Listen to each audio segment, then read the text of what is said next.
Hello everyone, welcome back to another episode of my Minecraft Reddit stories, or just Reddit stories in general, because I won't always be playing Minecraft. But yeah, this is essentially a new series I'm starting where I'll be reading Reddit stories under things like am I the asshole, am I overreacting, relationship advice, or just any story that I find interesting and you guys would probably find interesting as well. So yeah, essentially, like I said, I will be playing Minecraft in the background. I am not a pro at Minecraft. I kind of suck at it. I'm just a casual player. I literally spent half of this episode digging up dirt and finally making a layout for my house. And if I'm sorry if you guys find that boring, if you are just listening, maybe that's more entertaining than watching me play Minecraft. But I assure you there will be entertaining stories. But yeah, I hope you guys enjoy this video, and please remember to like, comment, subscribe, and share, and let's get into the first story. Alright, so our first story of the day. This one's titled 21 female, 23 male, met online, texting has slowed down, and I'm not sure if I'm overthinking or if it's a sign. And this is under r/relationship advice. I met this guy on Reddit and we started texting here. Then we moved to a messaging app a few days later. The first week was great. Long, engaging conversations almost every night. Over time, though, his texting has slowed down and the energy feels lower. I usually don't initiate conversations, but when he texts, I reply properly and try to keep things going. Lately, I've just been waiting for him to text, and it's honestly pretty frustrating. I can't tell if he's busier now or if this is just his interest fading.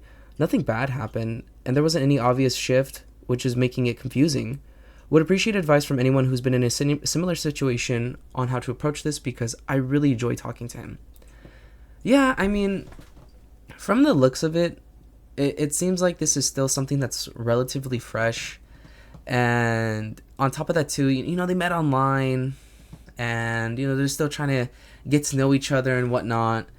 But I feel like it really depends how long they've been talking, though. Because it seems like this is new, but also at the same time it feels like this is something that has been going on for maybe a little over a couple weeks.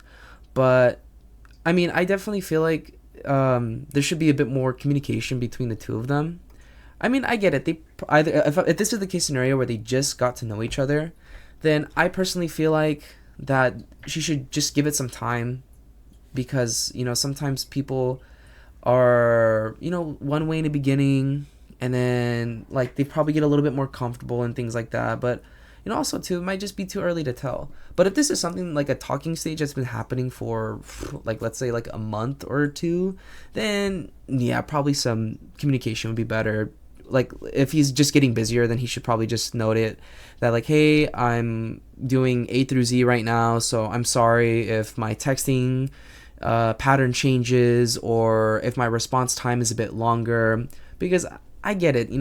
I've been in the situation where I feel a little bit on edge. Like, is everything okay with this person, even with a friend? But I definitely feel like a clear communication would really fix this problem right here.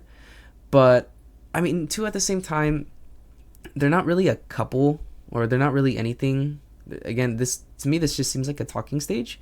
So I feel like the least he could probably just do is just probably say like, hey, I don't know if I'm interested in this, or I don't know if, something like that. At least a clear-cut answer of where this is going, just so, both parties aren't necessarily wasting their time, just so they can get past this. But yeah, I mean, I think my thought is just probably asking, shooting the question, be a bit direct with it, and just seeing what they say. If they're honest, saying like, oh, I'm busy, or I'm not interested, then, take it on the chin and move on. But I definitely feel like if someone is truly interested in you and they really want to be able to get to know you more, and even though they have things going on in life and that makes them busy, but they still will always find time for you to be able to talk to you, text, call, whatever it may be, then yeah, it's definitely possible. But again, final answer, I think, is just better communication and just being more direct, if that makes sense. But yeah. Okay, so this next one is also under r/relationship advice, and it's titled, I, male 21, had a pretty messy start of a relationship with my girlfriend, female 20. How to get over it. Long story short, we were friends with benefits from April to August. She told me she loved me in August, and I just shrugged it off. Told her I have feelings for her too, but I couldn't get into a relationship then. I was scared of one. Later, she met her ex from a 2-year relationship on September 4th. She ended things with me on September 6th, and we had no contact until the 27th. On the 27th, at 3 a.m., she called me and said she wanted to talk and bury the hatchet, that she wants to be friends. We went out at 3 a.m. and talked for an hour and agreed to meet up the same day at 3 p.m. And right there, I told her I loved her, and we kissed. We hung out every day, even though she was texting her ex. He was at a holiday at the time. On the 2nd of October, we slept together, but still nothing has changed. On October 5th, she told me that she wants to sleep with me. We did again. After that, she broke it off with him, and we got together. After 6 days of that relationship, she told me that she was really unsure of me, in terms of if I would stay with her and that stuff. She broke it off with me and told me to give her space. That night, I caught her talking with her ex again outside. I immediately told her to give me my stuff with a smile and left. She wanted to bring it to me personally the next day. She came in and I acted cold and uninterested, already talking to another girl. That night, she wanted to talk and I just pushed her away. She sent me a voice recording on how sorry she really is. The next day, 2 days after being caught, she texted me that she cannot live without me. She couldn't eat and was crying the whole time, and that she wants to be with me. I told her if she wants to be with me, it's just going to be me. She agreed with a smile on her face and broke it off with him. He still really wanted her. That was on the 20th of October. And since then, we are together, and there's literally no signs of her wanting anyone else. She really loves me and proves it to me every single day. She actually starts to cry when she expresses how much she loves me sometimes. It's a perfect relationship, but that past is still bugging me sometimes. How do I get over it? Hence, the relationship is perfect now. Wow, that's a pretty messy start. And this was posted, mind you, 4 months ago. So, I mean, okay. I always feel like in any relationship that you're in any relationships that you have in your life with friends, family, romantic partners, whomever it may be, you should always just address how you feel regardless of the situation. I know people, and even myself, I struggle with this. I usually tend to bite my tongue when I want to express myself, but in this situation, especially with it's kind of early too. In the same time, he should really just be forward with it, saying that sometimes the messiness still kind of questions him. But I'm also worried. I'm not worried, but confused on what he means by it bothers him. Because, like, is it the on and off thing that bothered him? Or was it the fact that she broke it off, got with her ex, and broke it off again to get with him, and then they lived happily ever after? Or was it both? Even then, in both case scenarios, I can see why he's a bit worried because, I mean, they were together for 6 days, and then after that, she broke it off with him, and then right after that same, like almost that same day, she was already talking to her ex again. That to me that doesn't make any sense, because I wouldn't understand an incentive, because I mean, it also seems to me that she was also scared of commitment at the time, and so she broke it off with something that she really wants, like, self-destructive, and just went back to, I guess, a safe option or something like that.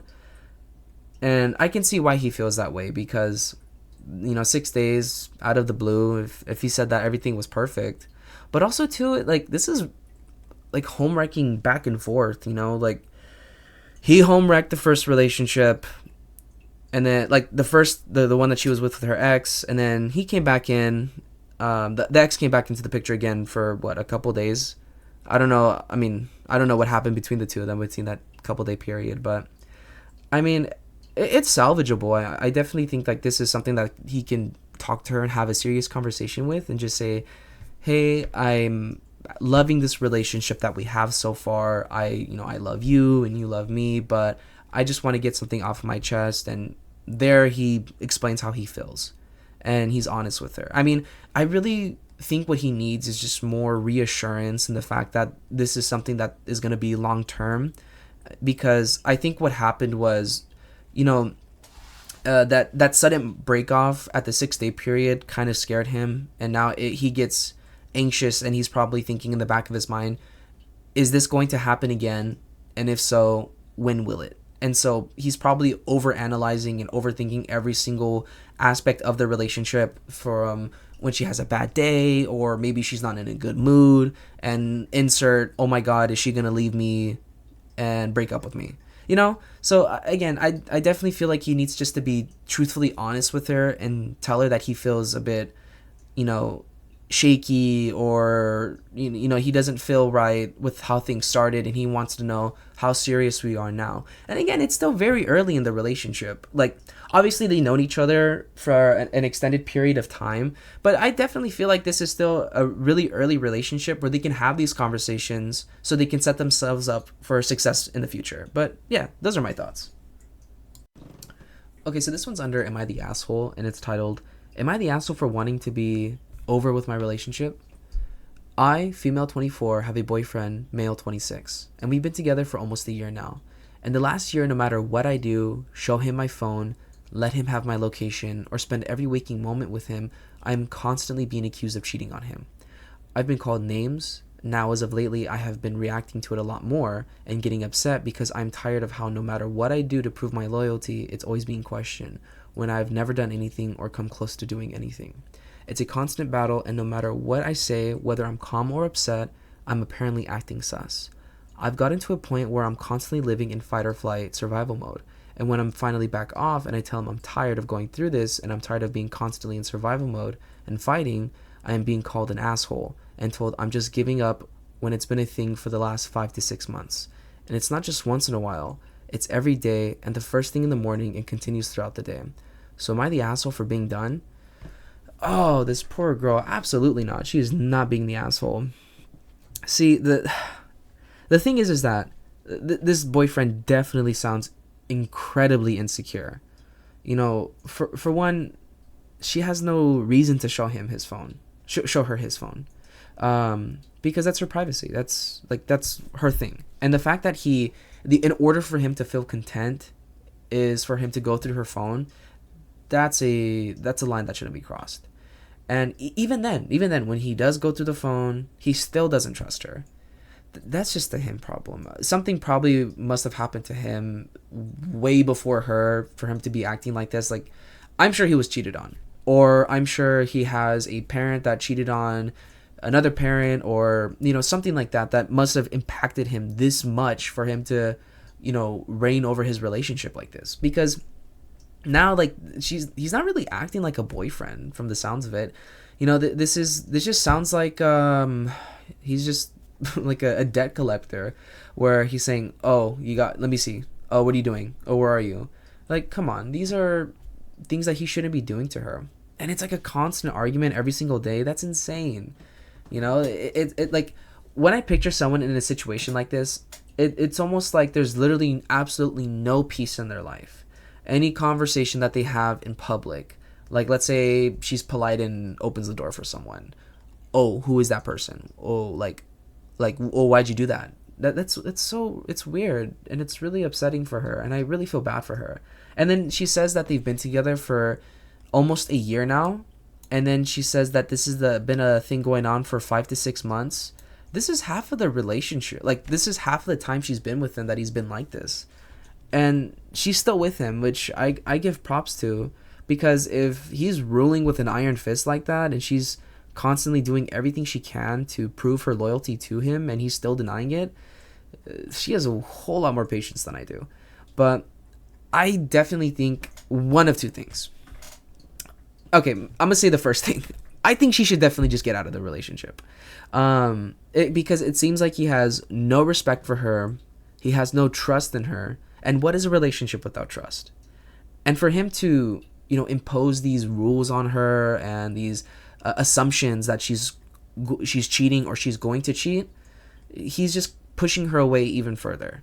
And so I think that, this is a relationship where it seems like he's definitely not ready for one because of him acting this way. And so I don't think they should necessarily be with each other. I don't want to go straight to breakup all the time because, I understand that it's never black and white and that there are other, aspects that make a situation like this. But from what she's portraying, it seems like he definitely has an issue with like an insecurity issue and whatnot. But yeah, I think she should just get out of it. But if she doesn't want to get out of it, I think there should be a major boundary set where she says, I love you very much and I would never cheat on you, and I don't appreciate the fact that you always assume that I'm going to cheat on you when I've never done anything to give you any suspicions, or I've never had any past activities in other relationships or within this relationship where I show that I am a cheater. And if that doesn't work, I don't necessarily like ultimatums in a relationship, but if she truly wants to salvage this with him and whatnot, maybe the ultimatum of like, okay, if this keeps happening, I don't think I want to be in this relationship. Kind of like testing the waters to like scare him a bit. I know that sucks to have to use a scare tactic, but I mean, with the way he's acting like a dictator in a relationship. That's not a relationship. It's a dictatorship. It's weird. But yeah, I mean, me personally, if I wasn't to go with the second option, I definitely would go with the first option because it just seems like she's adding a whole lot more unnecessary stress that she probably doesn't need in life, and she's still really young, 24. There's like she has her whole life ahead of her, and I personally think she shouldn't be wasting her time with this guy at least. But yeah, those are my thoughts. What do you guys think? So this one's another Am I the Asshole story, and it's titled, Am I the Asshole for leaving Thanksgiving dinner at my mother-in-law house after I discovered that she threw out my dish? I, 27 female, am 5 months pregnant. I have a pre-existing health issue that I manage by having a diet with no meat of any sort. This has caused me and my mother-in-law to have conflicts, especially when I refuse to eat the food that she makes. I used to either come and not eat anything or just stay at home. Since I'm pregnant, I could not attend Thanksgiving and not bring food with me. Out of respect for my mother-in-law, I cooked a small meal and brought it with me. My mother-in-law made a fuss about it and justified it as I was making a mistake robbing her grandbaby of getting all meat benefits. I explained that I take supplements as a replacement, but she shrugged it off and was upset. We waited till the dinner table was set. My mother-in-law didn't let me help or go into the kitchen at all. She took my dish and said she'd reheat it for me and put it on the table. Yet when I sat down, I was stunned to have discovered that she had not put my dish there. When I asked publicly, she denied receiving any dish from me and started asking if I accidentally left it at home or on the car. There was a huge blow-up. Mother-in-law tried to convince me to sit down and just to eat what was on the table. I refused, and my husband insisted and told me to let it go this time. I decided to leave. I grabbed my stuff and walked out. I found out that she threw the dish I brought and tried to get me to just to eat what was on the table. She said that she was looking out for my grandbaby's health, and my husband said it wasn't worth leaving the celebration and causing a scene. We had a big argument about his mom and thinks I'm being dramatic and hard to deal with. Was I an asshole for walking out? Info. The dish I brought was supposed to keep me and full and provide me all the benefits, so it wasn't like any of her appetizers or side dishes. I also put work into making it and it cost me money. She keeps insisting it's about her grandbaby and concern for their health. Oh god, this mother-in-law sounds terrible. Like, I don't know.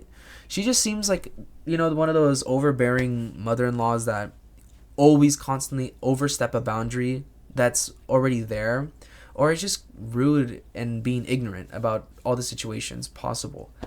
And I mean, for one, she already states, I mean, to me, this already sounds like a quote unquote high risk pregnancy, because she already says that I have pre-existing health issues, and in order to maintain that, she has a diet with no meat. But at the same time, she's already taking all the supplements needed to help her out and even the baby that's inside of her. But it just seems like the mother-in-law is annoyed or just like for some reason offended at the fact that she doesn't eat any meat.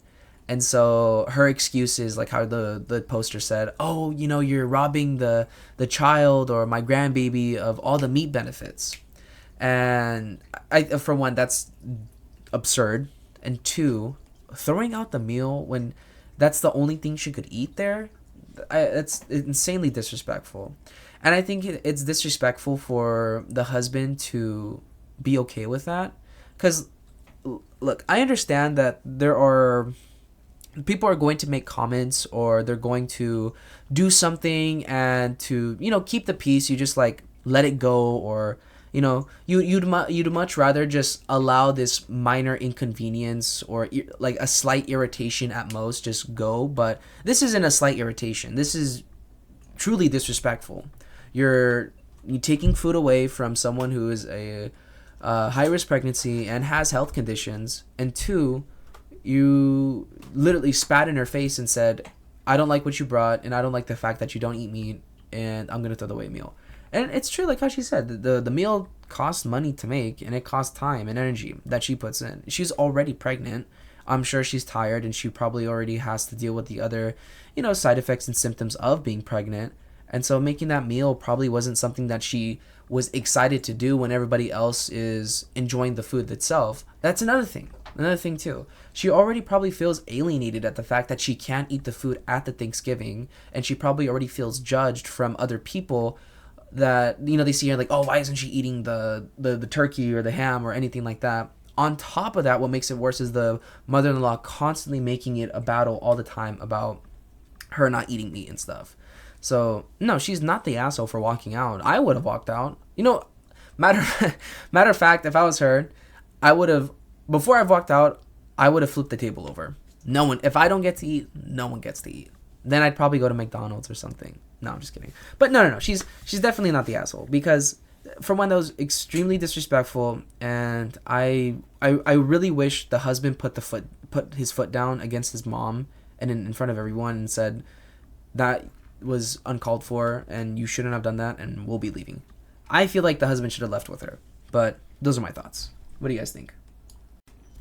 Okay, so this next one is under r/relationship advice, and it's titled, Boyfriend 28 male tested positive for chlamydia and denies cheating. I, 23 female, didn't cheat. How do I get him to admit he cheated? My boyfriend and I have been together for a little over 2 years. He's in the military, and before anyone jumps in with all military men cheat, I'm not trying to hear that right now. On February 5th, he told me he tested positive for chlamydia. He was very calm about it. I work from home, and he came into the office and said, I need to talk to you when you have a second. I finished what I was doing and went to talk to him. He said, so you know how I got tested today? Well, I tested positive for chlamydia. Did you sleep with anyone while I was away? I was shocked. I said, oh wow, oh my god, you tested positive? How? No, I did not sleep with or kiss anyone while you were away. Did you sleep with anyone? Because I know for a fact I didn't. He said, no, I would never sleep with anyone. I was deployed and working the entire time. I barely had time for myself. So now I'm sitting there thinking, then how is this possible?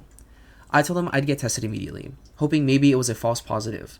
I left work early and got tested. 2 days later, my results came back positive. I have chlamydia. I'm in shock. I'm crying. I'm overthinking. I'm trying to find any possible loophole and any explanation for how this could happen. But the truth is, there's no way this happens without one of us cheating. And it says a timeline here. He was gone from September 2025 to December 13th, 2025. I got an IUD on November 20th and had an STI testing done that same day. Everything came back negative. So the only window where I could have supposedly hooked up with someone else was the 3 weeks between that test and when he came home. But during that time, I was visiting my parents for Thanksgiving.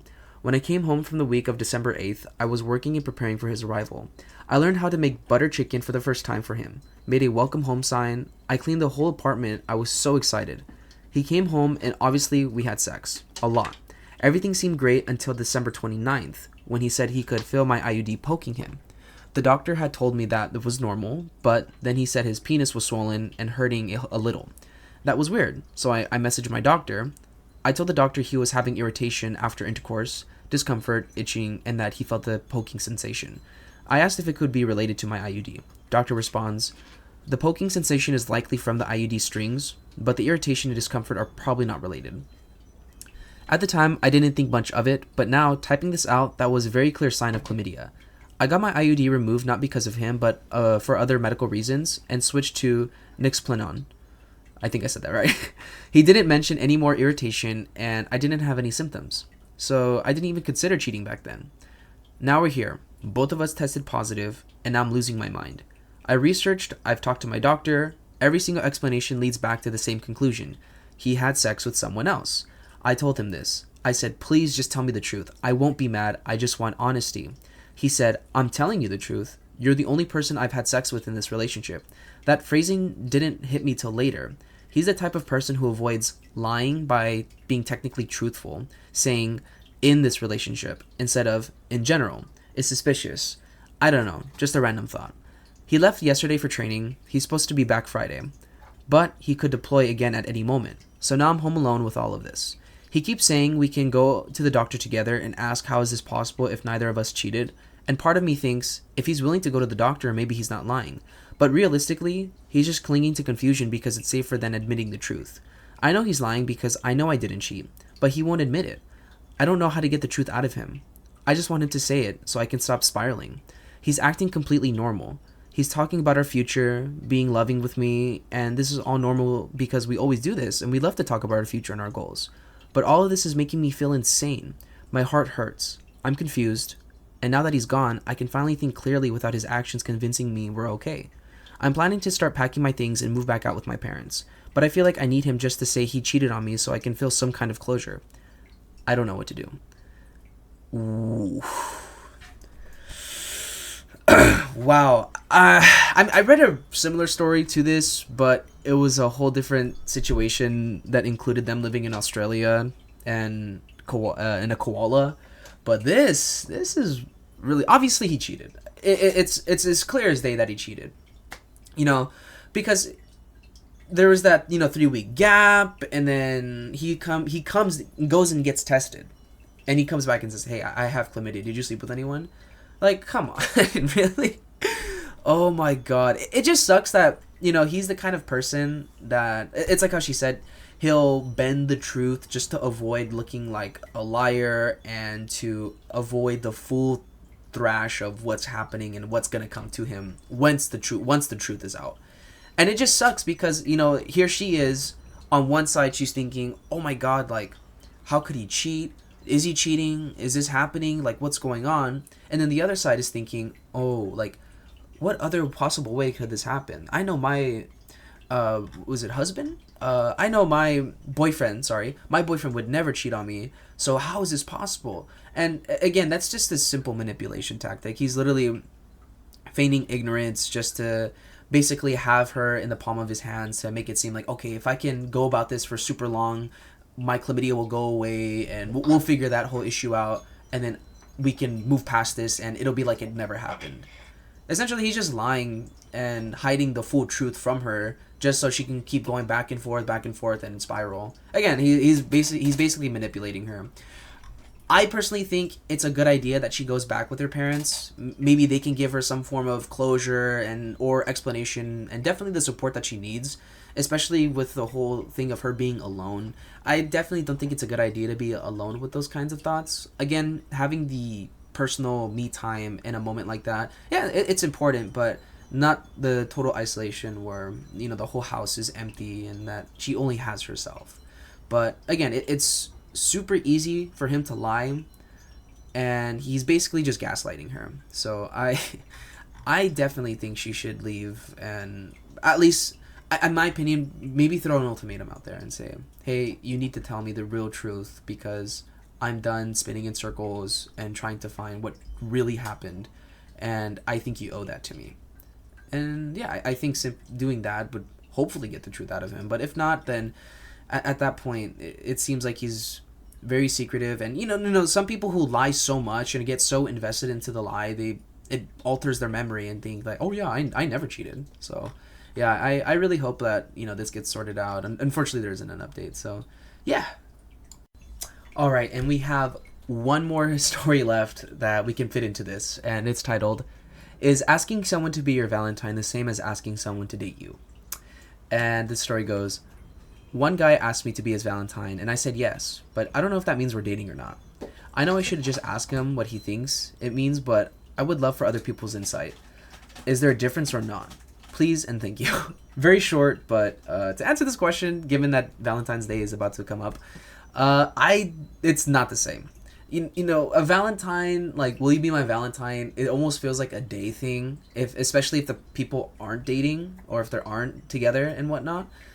So yeah, it feels like a day thing. Almost feels like a date. Like, oh, can I ask you out? To me, that's, again, I might be completely wrong. So anybody else in the comments, please come correct me. It feels like if someone asks someone to be their Valentine, it's more of a date and a hangout, or not a hangout, but like if it leads to that, of course, but a title just for the day, if that makes sense. And what comes after that is totally up to the two people that are involved in that. But when you ask someone to date, that feels a bit more intimate and it feels more together, and there's a little bit more that goes in depth with that when it comes to two people wanting to be in a romantic relationship or in a relationship in general. But a Valentine, sometimes it can be super innocent that leads to something, whoa, that's crazy. Or it's something innocent that just lasts the day and it was like for goofs and gaffs even. But again, I could be totally wrong. But I mean, if you ask your partner to be your Valentine, that's way more significant in my opinion, because you guys are together, and there are plans and things that are attached to that and whatnot. But yeah, that was the last story for today, guys. Thank you so much for watching, and I really appreciate it. Please remember to like, subscribe, and share, and comment, please. The email is open, so please send in any stories or confessions that you have, and I'd be more than happy to read them. All right, thank you so much. I hope everyone has a nice day, and thank you for tuning in.